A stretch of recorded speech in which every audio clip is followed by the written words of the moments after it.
小姐，这太欺负人了！一个卑贱的妾室，居然敢在大婚之日闹这么一出，世子居然真的就抛下您走了。大婚之日，一个妾室都要蹬鼻子上脸，踩在小姐头上了，您这辈子哪里受过这样的大委屈啊？受委屈？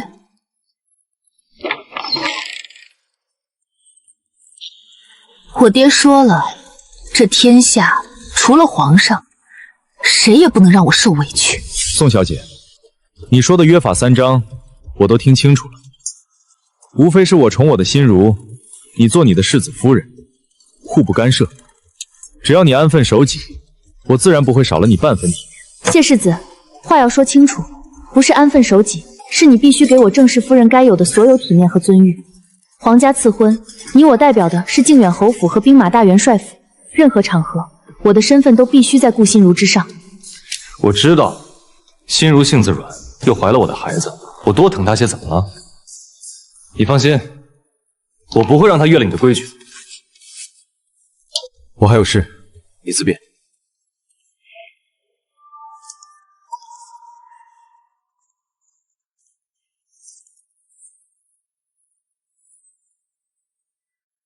今日是我与谢承安的大婚之日，他的心思并不在我身上。皇上赐婚迫不得已，不然他也不会娶我。只希望日后他真能如婚前约法三章说的那般待我。新人喝合金酒，从此一心一意，白头相守。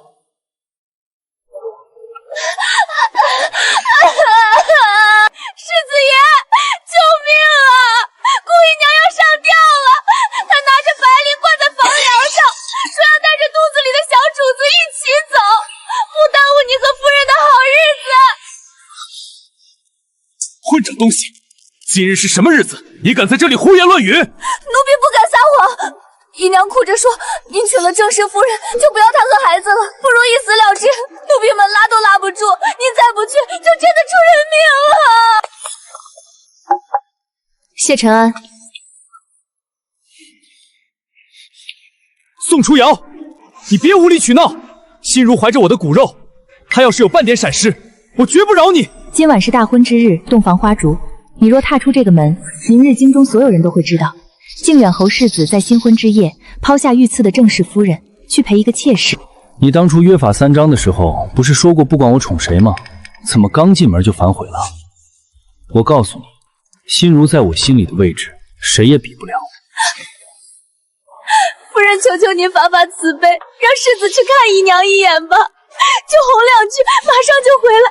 你也不想大婚之日见血光，充了喜气啊！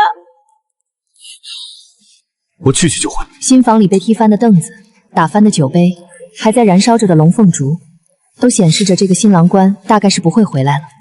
这洞房花烛，只有我一个人过了。小姐，真太欺负人了！一个卑贱的妾室，居然敢在大婚之日闹这么一出，世子居然真的就抛下您走了。大婚之日，一个妾室都要蹬鼻子上脸，踩在小姐头上了，您这辈子哪里受过这样的大委屈啊？受委屈？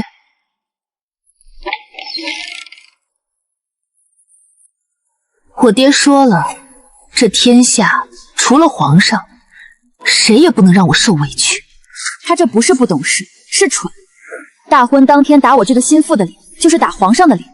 这婚是皇上亲赐的，也是打我爹这个手握重兵的兵马大元帅的脸。既然他给不了我体面，那大家的脸就都别要了。走，跟我去安慰安慰这位顾姨娘。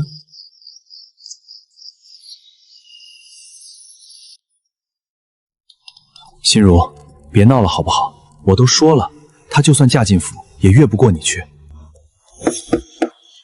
你一直是我心里唯一的新家家，这辈子都不会变。你放心，我绝不会负了你，更不会负了我们的孩儿。还愣着干什么？快去把李大夫再请过来。是，让他仔细给姨娘把把脉，看可有伤着自己和孩儿。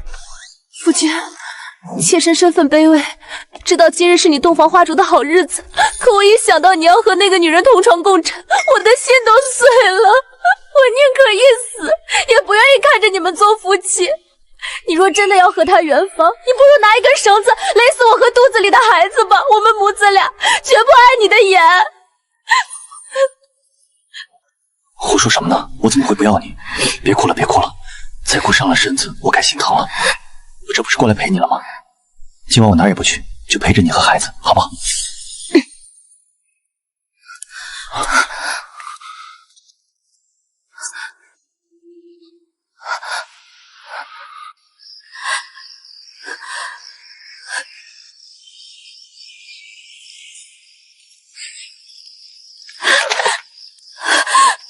夫人，求你把世子还给心如好不好？你是高门贵女，是兵马大元帅的掌上明珠，没有世子，还有无数世家公子争着娶你。可心如不一样，心如除了世子，什么也没有了。况且我已经怀了世子的骨肉，你难道愿意嫁一个未进门便有了子嗣的夫君吗？世子早就跟我说过，他这辈子都不会与你做夫妻。你就算进了门，也只是个摆设罢了。夫人何苦为难自己，也为难我们母子呢？夫人，你斗不过我的。夫君说了，此生此世，他只爱我一个人。夫人，不要推我！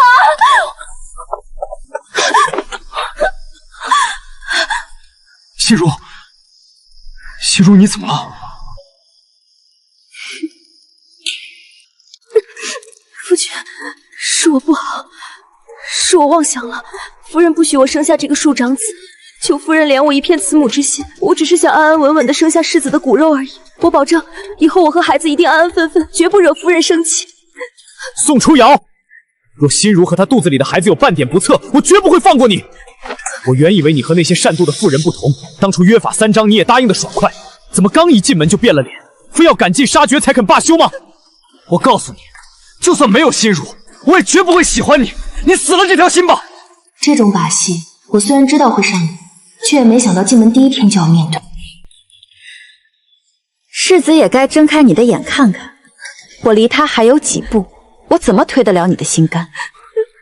顾姨娘，你就算要陷害我，你也看看你我之间的距离，你也太着急了些。夫君，不怪夫人，是妾身的错，是妾身太害怕了，妾身怕夫人容不下我和孩子。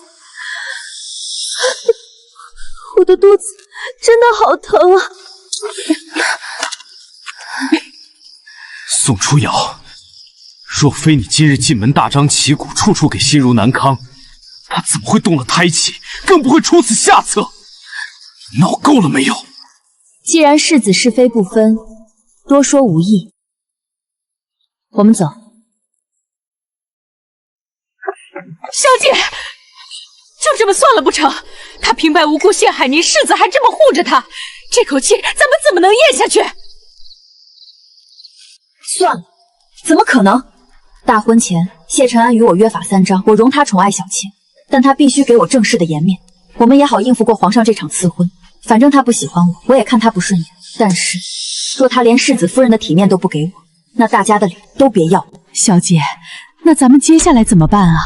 这侯府里处处都是他们的人。嬷嬷，别愁眉苦脸的，快去歇着吧，养足精神。明日还有一场硬仗要打呢。昨日大婚可真是风光，皇上亲赐的婚事，宋元帅虽不在京，这排场也半点没差。可不是嘛，等会儿新人敬完茶，咱们可得好好沾沾喜气。初瑶姨母放心，以后初瑶在我们侯府，我定当亲女儿一般疼爱。怎么回事？谢世子呢？怎么就心腹一个人来请安了？不对啊，昨日大婚，今日本病夫妇同来，更何况皇上特许了两家亲友一起见礼，这也太不像话了。初瑶，你怎么？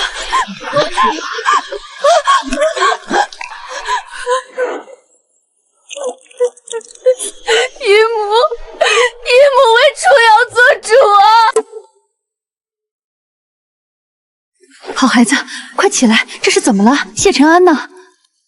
今日是你们新人见礼的日子，怎么只有你一个人过来？我不嫁了，姨母，初瑶不要嫁了。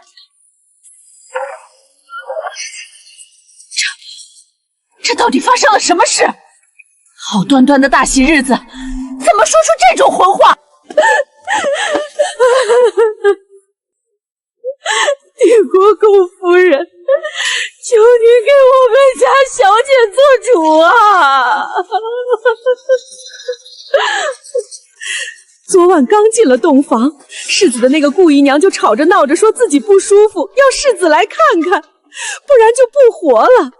世子二话不说，推开我们小姐就冲出去哄人了。我们小姐心善，想着自己是明媒正娶的主母，妾室出了事也该过问一声，便跟着过去了。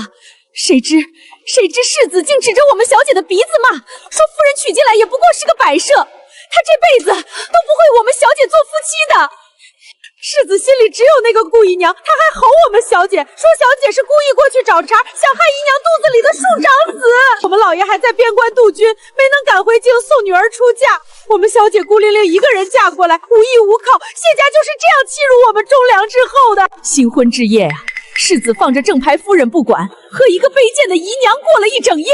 这事儿要是传出去，我们宋家的脸都要被踩在泥里了。我们小姐以后还怎么活呀？姨母，这门婚事是皇上御几次，初瑶不敢不从。可我一进门就要面对一个即将出生的庶长子，未来夫君心里眼里只有那个姨娘。初瑶也是好人家的女儿，是爹爹捧在手心里长大的掌上明珠，凭什么要受这样的委屈？洞房花烛夜本该是夫妻二人相守的日子，可我的夫君却在侧院陪着一个姨娘过洞房。这事儿要是传出去，我们宋家的颜面就彻底丢尽了。楚瑶以后还怎么在京城做人？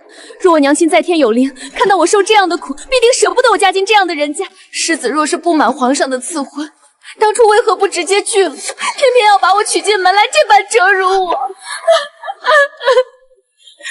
求姨母陪楚瑶进宫，楚瑶要退婚，这婚楚瑶不结了。楚瑶啊，快起来，快起来！不过是小夫妻床头打架床尾和，哪有这么严重？陈安也不过是一时糊涂，被那个狐妹子迷了心跳罢了，何必闹到宫里去，让皇上和皇后娘娘看笑话呢？好一个一时糊涂，当我们宋家没人了是吗？楚瑶的爹爹在边关浴血奋战，没能赶回来参加女儿的婚礼，你们就敢这么欺负他的掌心明珠？他父亲不在，我还没死呢！我现在就进宫，我倒要和皇后娘娘好好说道，让她看看这就是他们亲自赐的婚事。我要让全天下的人都看看靖远侯氏世子是个什么东西，居然敢说把正室夫人娶回来当摆设！国公夫人息怒，国公夫人息怒啊！是我们不对，是我们教儿无方，您千万别进宫，有什么事儿我们好商量啊！还愣着干什么？快去把那个逆子和那个贱人给我带过来！快去！是，不必了，我倒要亲自去看看，大婚之日他是怎么和妾室洞房花烛的。靖远侯府的规矩，我今日倒是要好好瞧瞧。夫君，你答应了心如的，今日只陪我和孩子，不陪那个女人去敬茶的。你说到可要做到，否则我和孩子可不依的。还有啊，以后也不许你碰她，你说过的。这辈子只有我一个女人，旁的女人你连看都不能看一眼。是，我都答应了。那宋初瑶不过是个粗鄙的武将之女，粗鲁又蛮横，哪有我的心如这般知情识趣、温柔可人？好一个不知廉耻的淫妇，竟敢勾引我儿，败坏侯府门楣！来人，把这个贱妇给我拿下！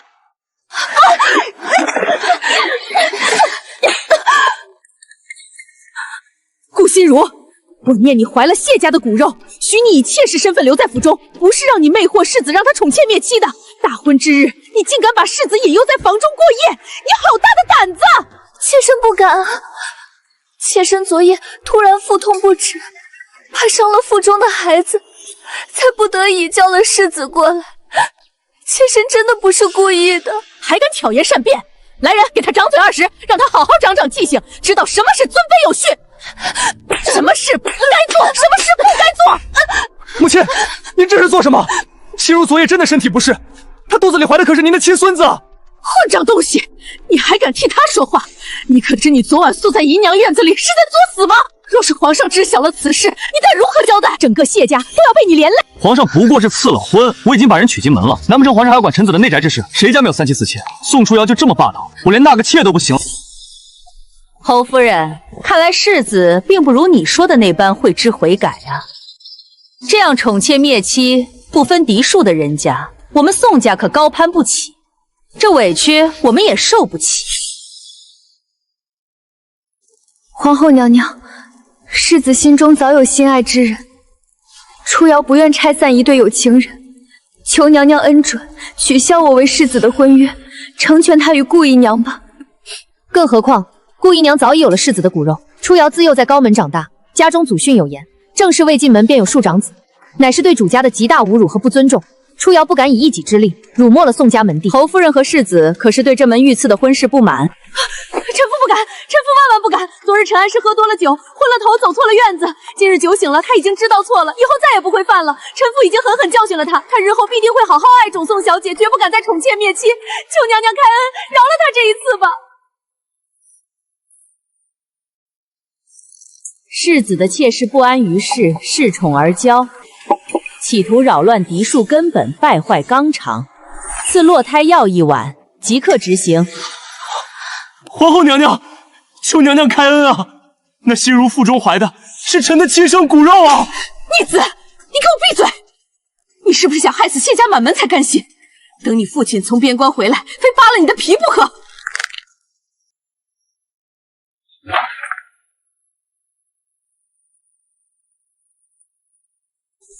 奉皇后娘娘懿旨，赐顾氏落胎药1碗，即刻执行。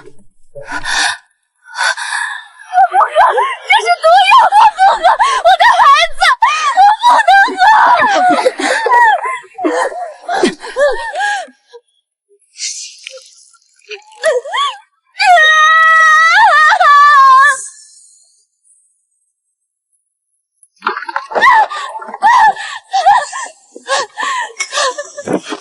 夫君，他们杀死了我们的孩子，他们杀死了我们的儿子。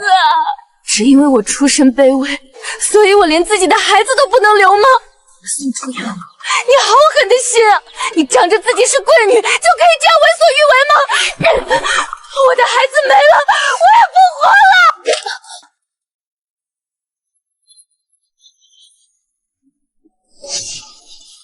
宋初瑶，你这个毒妇，你害得心如这般田地，我一定会为他们母子讨回公道！宋初瑶，你以为你借皇后的手杀了我的孩子就得意了吗？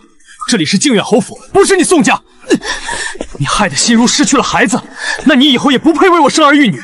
她喝了1碗落胎药，这碗红花汤你也给我喝下去。使不得呀，这红花汤喝不得呀！安儿，你是不是疯了？她可是你的正室娘子，是兵马大元帅的嫡女。他父亲若是知道你灌他红花汤，你可知是什么后果？谢家满门都要给你陪葬啊！圣旨到，靖远侯世子谢承安、世子夫人宋初瑶接旨。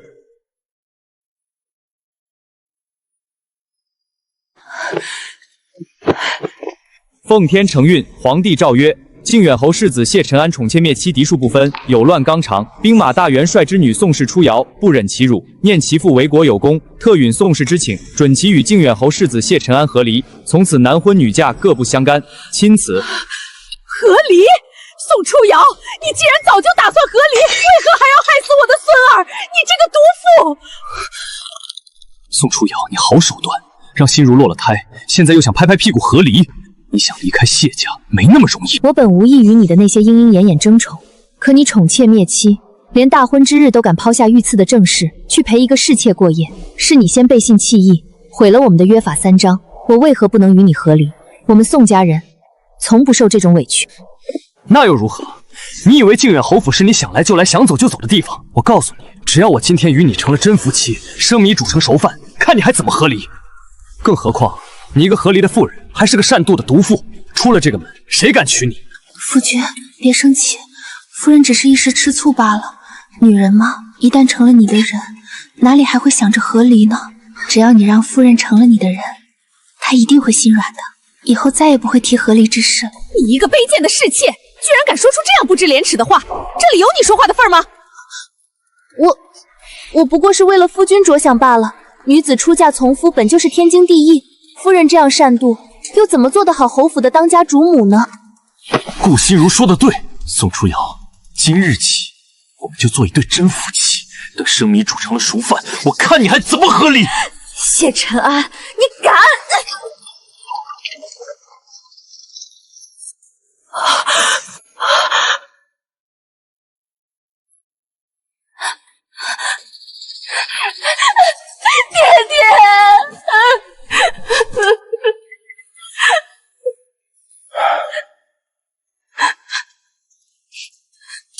瑶儿放心，爹回来了。从今往后，我看京城之中谁人敢动你一根头发丝。刚才本帅在门外隐约听到什么闪渡，什么出嫁从夫，还要生米煮成熟饭。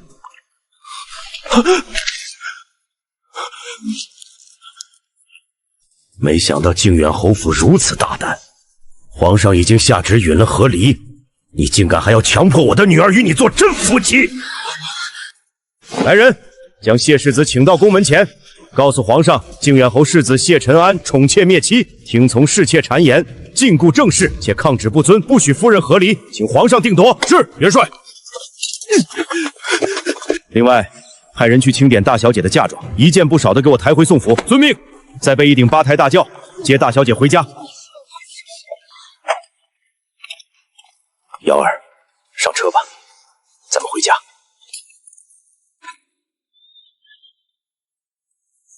靖远侯世子谢承安德行有亏，抗旨不遵，着即杖责30，罚俸1年，闭门思过，无诏不得入朝。钦此。我的儿啊，你怎么就这么糊涂啊？现在好了，官儿也丢了，脸也丢尽了，以后可怎么办啊？宋初瑶，宋义，我绝不会就这么算了的，此仇我必报。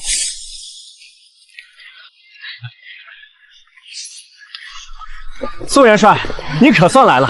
皇上刚才还念叨着您呢，说这次边关大捷全靠您运筹帷幄。为国效力本就是分内之事。初瑶姐姐，你这身裙子真好看，是江南新出的云锦料子吧？初瑶姐姐，我哥哥前几日还念叨着想请你去我们府里赏桂花呢。初瑶啊，我娘家有个侄子，今年刚中了探花，人品才貌都是1等1的。改日我带他去你府里坐坐，你们认识认识。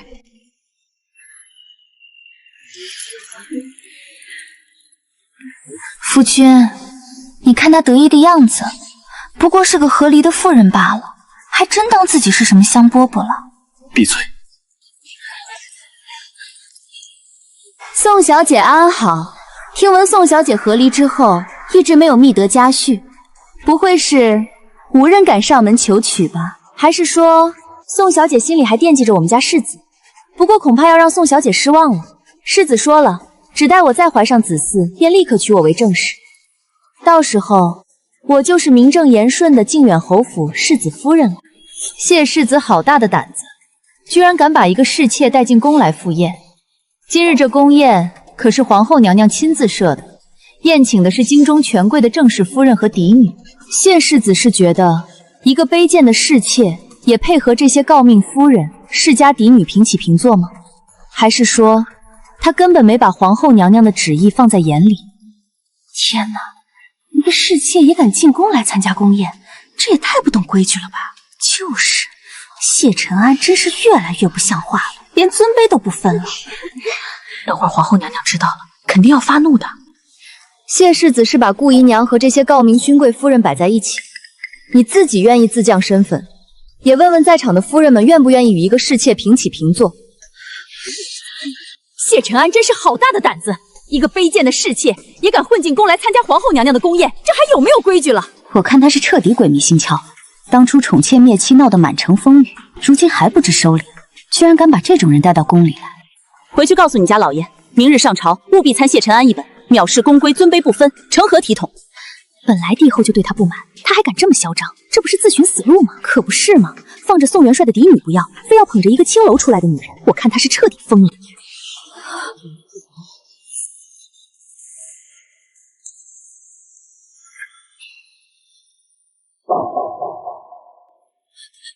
夫君，夫君。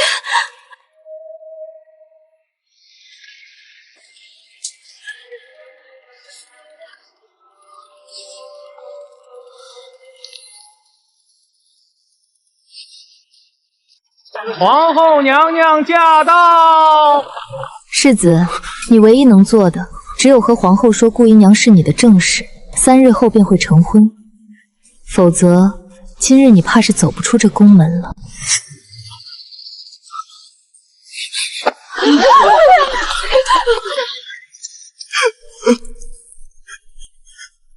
皇后娘娘容禀，皇后娘娘息怒。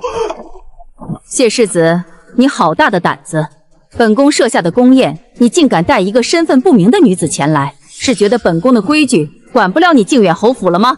皇后娘娘恕罪，心如不是我的事情。臣早已告知宗族，3日后便会将她抬为正妻，所以才敢带她入宫赴宴。她很快就是个名正言顺的靖远侯府世子夫人了。天哪！他居然要娶一个青楼出身的侍妾做正妻，真是痴情种啊！为了一个女人，连侯府的前程都不要了。什么痴情种？我看是有眼无珠。娶这样一个女人做正室，靖远侯府怕是彻底要从京城的权贵圈里消失了。可惜了靖远侯一辈子的心血，居然毁在这么个逆子手里。世子倒是痴情，既然是你的正妻，本宫倒也不好再多责怪你。只是这位未来的世子夫人，出身不正，不懂规矩。来人，本宫便赐一名管教嬷嬷到靖远侯府，专门教一教这位未来的世子夫人规矩礼仪，也好谨防她日后行差踏错，丢了高门夫人身份的脸。是，娘娘。谢皇后娘娘恩典，臣妾日后一定好好跟着嬷嬷学规矩，绝不丢靖远侯府的脸。这谢世子也是鬼迷了心窍了，放着高门贵女不要，去求娶一个青楼女子为正妻。是啊，都被圣上责罚了，都还这样做，怕是日后朝堂不会有他的一席之地了。他之前的差事还不是圣上与各位大人看在兵马大元帅的面子上准许的，真以为自己的能力能在朝堂立足吗？那不是呢，宋家可是高门贵族，宋元帅可是实打实的手握实权的兵马大元帅，谁不想来巴结呢？宋小姐可是京城有名的香饽饽，很多世家子弟求娶的。要不是圣上赐婚，哪轮到谢世子啊？谢世子真是一手好牌被他打得稀烂。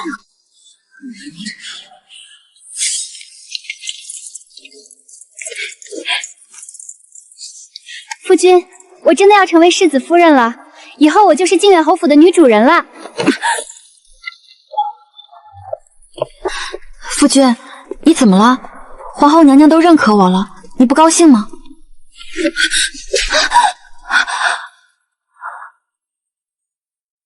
贱人，都是你坏了我的好事！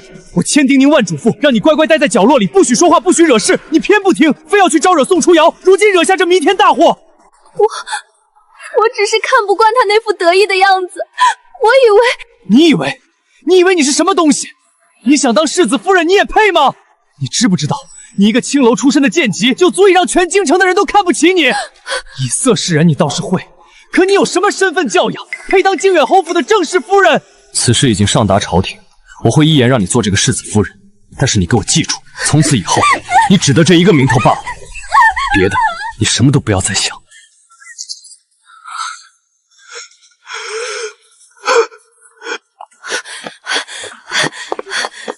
世子，不好了，老夫人她晕过去了。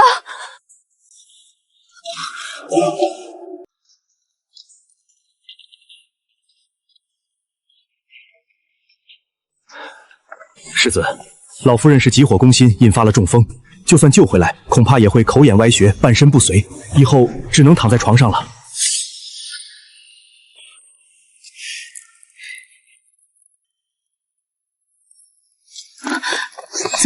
怎么一个客人都没有？回夫人的话，朝中的大人和夫人们都没来，派人去请了，都说有事走不开。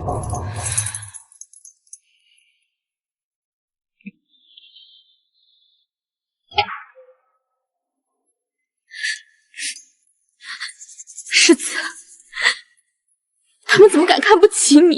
你可是靖远侯府的世子啊！他们怎么能连你的喜酒都不来喝？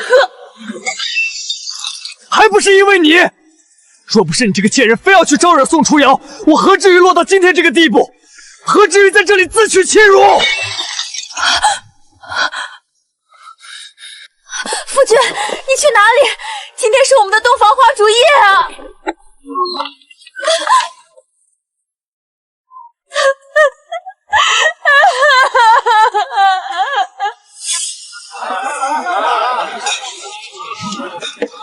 这不是靖远侯世子吗？听说他为了一个青楼女子，把宋元帅的女儿给休了。可不是嘛！现在好了，成了全京城的笑柄，连喜酒都没人去喝，真是自作自受。放着好好的高枝不攀，非要捡块烂石头。我真的错了。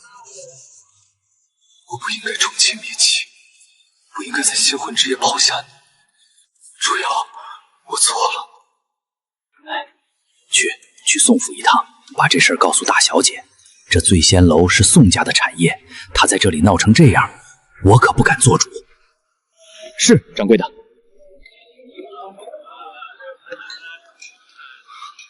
楚瑶，你来了，你是不是回心转意了？我知道错了，我真的知道错了，我不应该在新婚之夜那样对你，我错了，我们重新来过好不好？我会让你做正室，让顾心如做平妻，以后都以你为尊。她那个正室是皇后娘娘知晓的，我虽然不能降她为妾，但是我可以把她送走，只当一个工具人。从今以后，侯府只有你一位世子夫人，我们生儿育女，让她在他乡终老，你说好不好？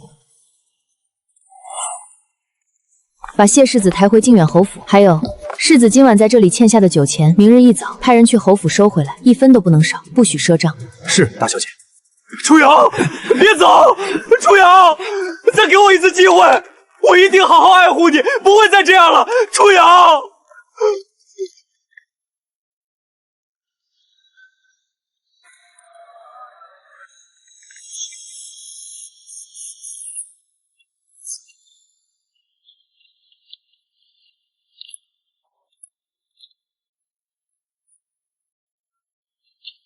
初瑶，大元帅，我知错了，我是真心悔过，今日特地来重新提亲。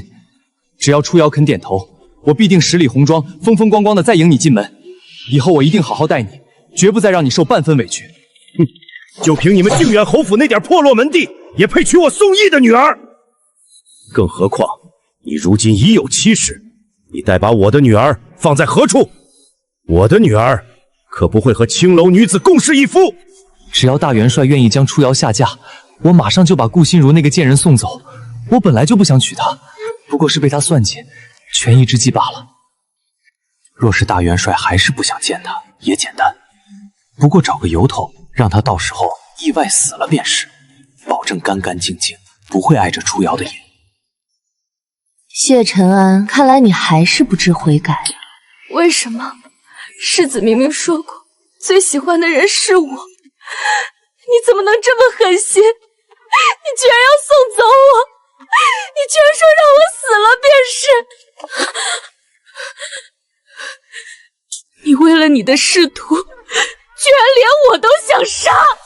是我让人请你过来的，就是想让你亲耳听听他的话，也好彻底死了这条心。你以为你抢来的这个世子夫人之位是什么天大的好事吗？你当初跑到我面前炫耀，可你看看，他如今因你仕途尽毁，心里早就恨你入骨了，又怎么会还爱你如命？而我自始至终都无心与你争宠，今天这一出也只是想让你看看谢承安的真实面目。顾心如，你如今就是他的眼中钉肉中刺，今天没有我，明天也会有别的高门贵女，只要他能攀附上，你的下场就和他刚才说的一模一样。怎么可能？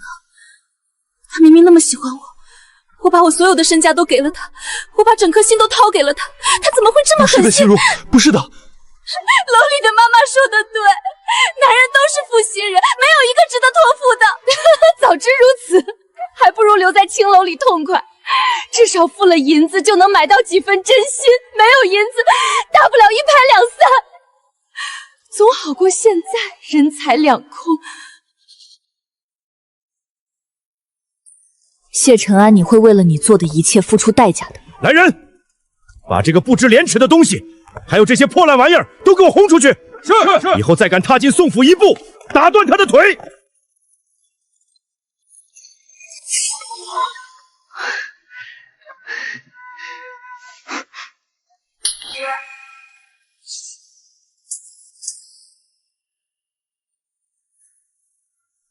对了，心如，我听说你当初在青楼的时候，有个客人送了你一只赤金枪红宝石的宝钗，做工精美无比。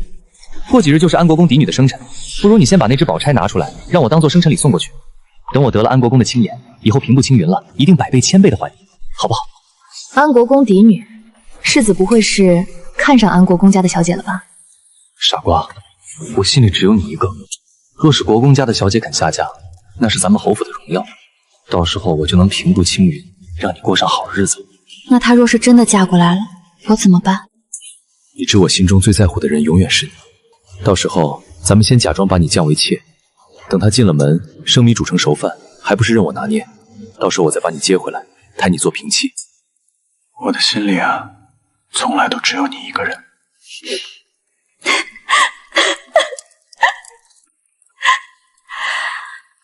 好，世子，我相信，定不要让我失望。好，难得今日高兴，不如妾身换身衣服，做桌小菜，陪世子喝上2杯。好，心如，我就知道你最爱我了。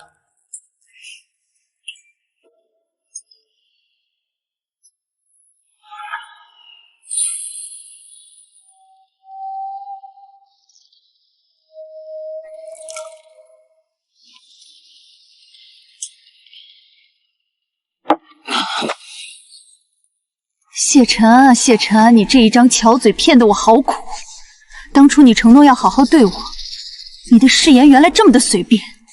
果然，女子最好的立身之本，便是靠自己。你们男人果真不是好东西。他哪里有什么娘家？孤身从风月场所出来，根本无亲可讨。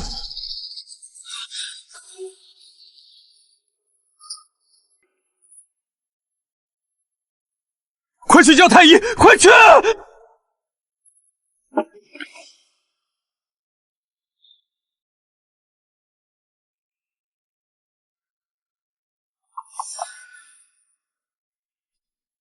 夫人呢？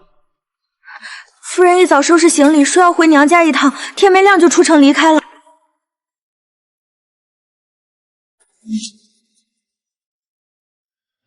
世子还是另请高明吧。酒里药香太过猛烈，压力已经伤及根本，任凭我等医术再高，也没法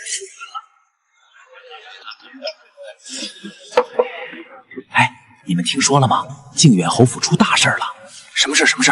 快说说！那位新娶的世子夫人顾心如跑了，天不亮就带着所有金银细染出城了。跑了？她不是刚当上世子夫人没几天吗？怎么会跑了？这你就不知道了吧？听说啊，是谢世子不能人道了。那顾心如年纪轻轻的，哪里守得住活寡，自然就跑了呗。我说呢，难怪当不成男人了，当这个世子还有什么用？哎，可怜靖远侯一辈子征战沙场，到头来居然要绝后了。这靖远侯府怕是真的要完了。我看啊，这都是谢承安自作自受，放着宋元帅的嫡女不要，非要宠一个青楼女子。现在好了，落得这么个下场，可不是嘛，真是报应啊！各位客官，你们说的都不算什么。我听说啊，谢世子现在连床都下不来了，整天躲在房间里哭呢。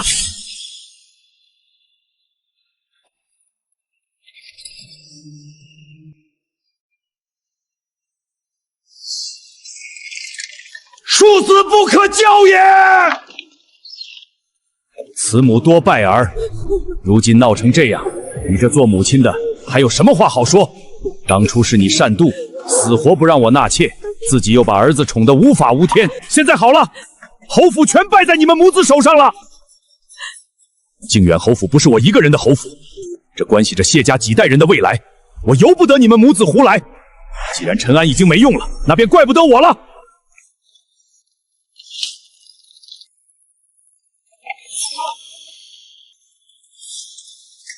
见过父亲，妾身见过侯爷。一路辛苦了，快进府吧。父亲，你这是做什么？我才是靖远侯府的世子，你怎么能把一个来路不明的女人和野种带进府里？你对得起我母亲吗？我不能让侯府毁在你们母子手上。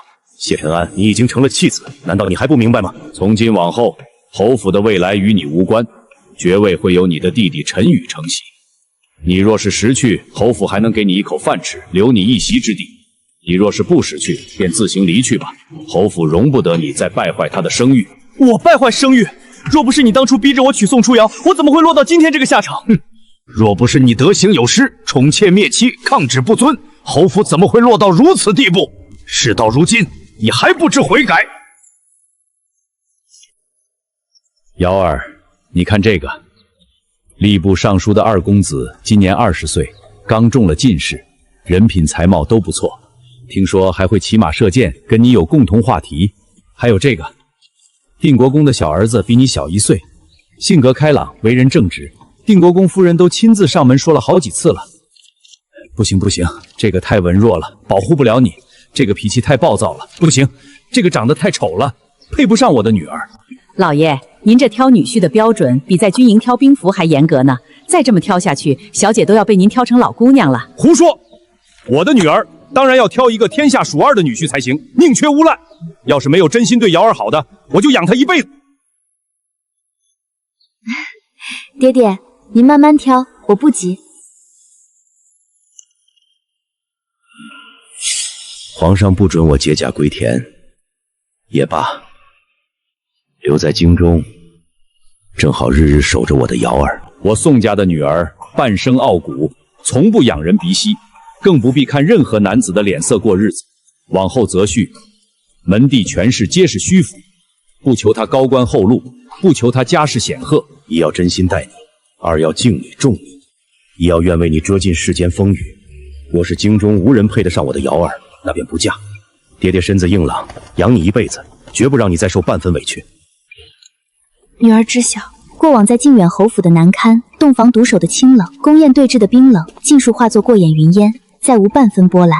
小姐如今才算真正活成了世家贵女该有的模样，日日清闲安稳，再无糟心事扰心，还是在家中最好。小姐，定国公府夫人遣人送了新制的鹰血点心和一套赤金海棠头面过来，还传话晚些亲自登门来看您。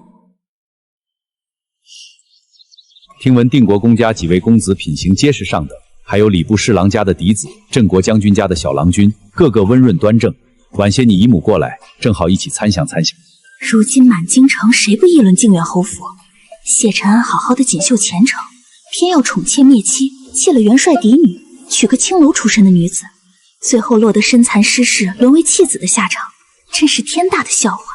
最难得的是初瑶妹妹，换做旁人，和离后定然被人指指点点，可她偏不一样，受不得半点委屈，便果断和离。有宋家撑腰，皇上庇佑，活得比谁都潇洒通透，可不是吗？多少高门正士困在后宅，忍气吞声，熬得容颜憔悴，心力交瘁，反倒不如初瑶妹妹一身自在，风光无限。我的瑶儿本就配得上世间最好的儿郎，婚姻大事宁缺勿入，委屈自己的事咱们绝不做。女儿不急，日日读书抚琴，习武游园，这般清闲日子已是极好。